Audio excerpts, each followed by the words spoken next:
This brother is a well-known rapper from the Bay Area, and again, his brother is serving 432 years in prison. Give it up for Mistah F.A.B.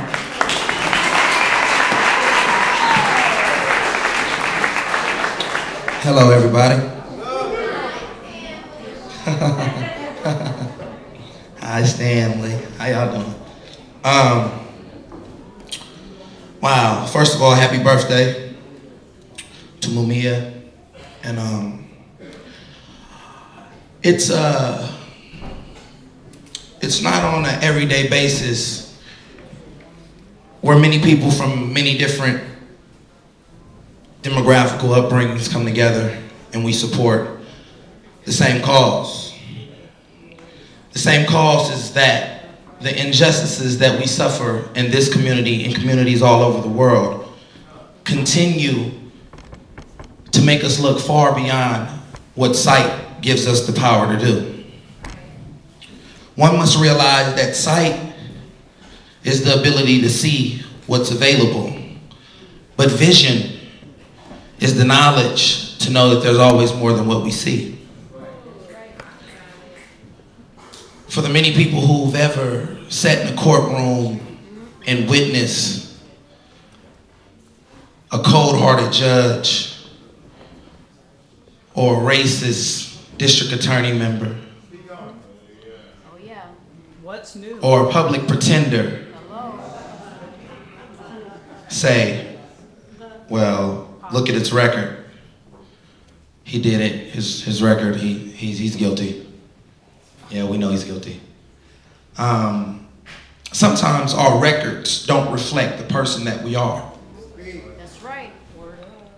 I'm pretty sure that many of us has had a ticket before, a driving, speeding ticket. That doesn't say that we're a dangerous driver. Just on that day that we got caught, we had somewhere to go. Ain't that the truth? That was me last week. We're cautious, though. Just had to be there. But don't say, oh, your reckless endangerment of driving of this record shows that you're deadly and you shouldn't be on the road. Now, my brother, I'm not going to say my brother's a saint. I would be the first one to lie if I said that. But my brother came from, I was much more sheltered than what my brother had to go through. My father was a heroin addict who died from AIDS. My brother's mom was a prostitute who died in a car accident at a young age. So when my brother grew up, he didn't have any positive role models. And I mean, you know, the typical story. I don't want to get up here and spoil you guys with my agony.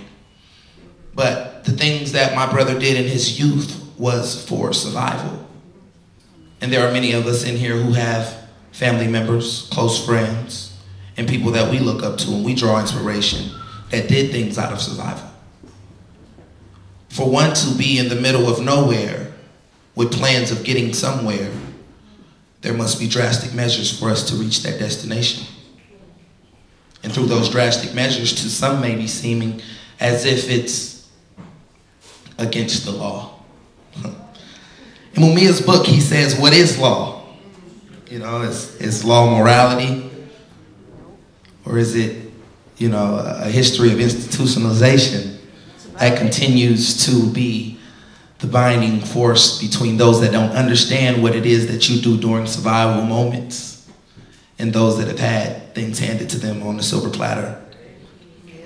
I recently just got back. I flew in about an hour ago from Purdue. I performed at Purdue earlier this week, and we had a performance as well as we spoke on a seminar, a panel where we addressed certain issues that a lot of people may not understand. Some of those issues being, one of the issues was race. And you have people who say, well, it's not a white or black thing, it's not, and I'm like, it's not? Oh, where did you grow up at?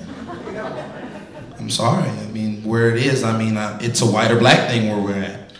Because anytime that Oscar Grant can be maliciously killed in front of the world, and there's no justice brought forth already, but soon as Lavelle Mixon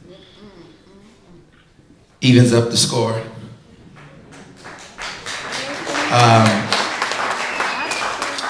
you rent out the Oakland Coliseum, you get letters from Obama, get Barbara Lee, Dianne Feinstein, the Terminator,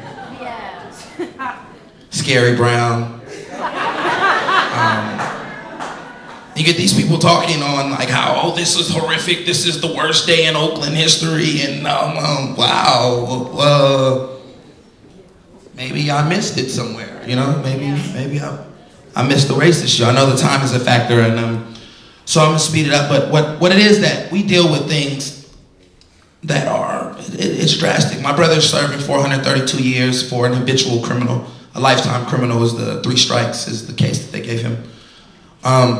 Whereas my other brother just wrote me a letter, and this first sentence is saying, "What's up, bruh? I know I haven't heard from you, and you haven't heard from me in a minute. I had to draw up the words to write you. If you haven't heard, it's ugly for me. They found me guilty of first-degree murder and not guilty on the attempt. I can't lie, bruh. They didn't have nothing on me, man, nothing. I mean, the people that testified, they didn't even mention anything about my case. The old tape statements were used against me. Bruh, I'm sick as fuck right now, bruh. 25 of life. And I don't want to get into the rest of it because it's emotional.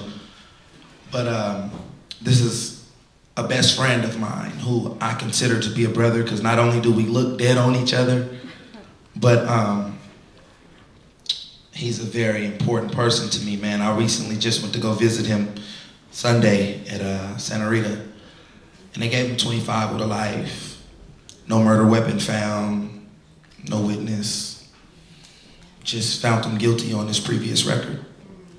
And it's like, the things that you do, you never get, trial for it, but the things that you don't do, you always do. In the Jailhouse Lawyers book, I was reading some crazy things, and I'm sorry I might run over like a minute or so, but please just give me 1 second. Mumia spoke on over 62% of the people who began to be like more, the prison systems are more stern and more strict too, are the jailhouse lawyers. And the reason being is because they're trying to help out. And most of the times that they're able to help others before they help themselves. And a lot of people in here, we believe in philanthropy. We believe in, some of us don't even have to be here, but we're here because we're realizing the common rule of saying, hey man, a lot of the injustices that are going on, what can we do to bring forth some type of justice to the people who have lost many soldiers, to the political prisoners that still sit. We're all trying to figure out some type of way.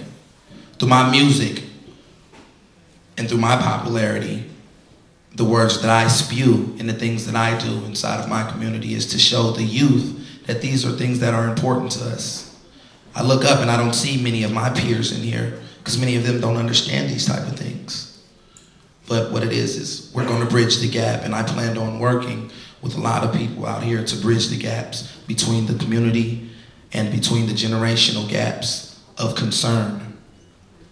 Because we have concerns, it's just we have concerns for different things. But brothers like JR, Ms. Davis, and many other powerful political leaders who've laid down the forefront for me and brothers like JR to do our activism and our community works. Let's unite and raise the awareness through all of us, through the youth, through the elders, and we can continue to create the ideal of teaching each other.